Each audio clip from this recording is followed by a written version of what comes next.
I was going to start with the Homeland Security funding. I know you voted in favor of the one-week extension, but against the final bill. So if you could explain the reasoning behind that.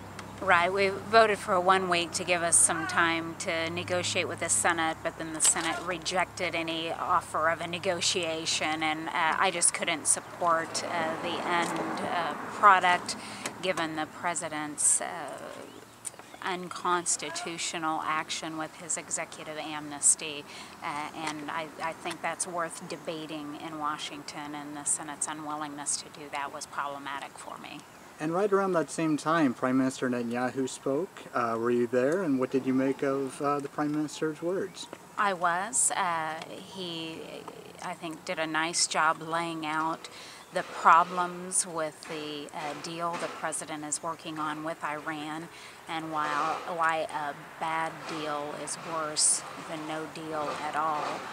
And he really drilled down, didn't just say he was against the deal, but he explained why, and I thought it was a good message for the American people to hear, because all Americans, regardless of their politics, folks on the far right, folks on the far left, we all stand with our ally Israel in this battle.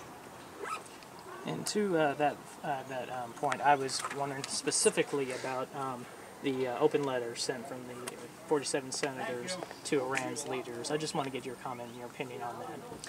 Well, I think they just wanted to send a message that the president, while he's negotiating, represents only some of Americans, and they represent a different view of America, and that is that the Congress is going to need to have to weigh in on this issue, and that ultimately this president will only be around for 2 years, and therefore the agreement would only be around for less than 2 years. And to that point, what would, in your opinion, be like the next best course of action moving forward? Well, I don't think the deal that is currently being negotiated is a good one. I stand with Israel on this front. I think there's a better deal to be had, and I think we should be working towards that end. Are Republicans doing enough in Congress to push back against the president?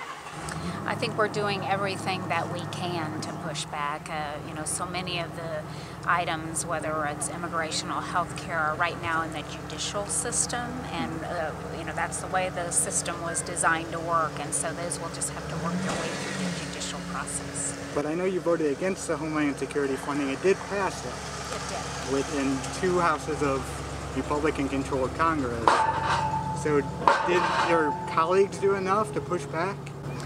We did everything we could. I mean, at the end of the day, we don't have 60 votes in the Senate, which is required to do anything, really. And, you know, so certainly everything that happens in Washington today is going to continue to be bipartisan in nature if it's going to happen at all.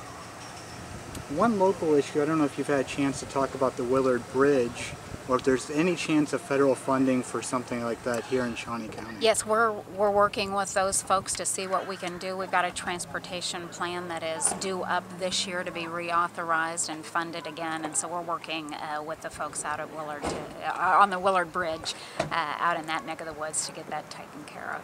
All right.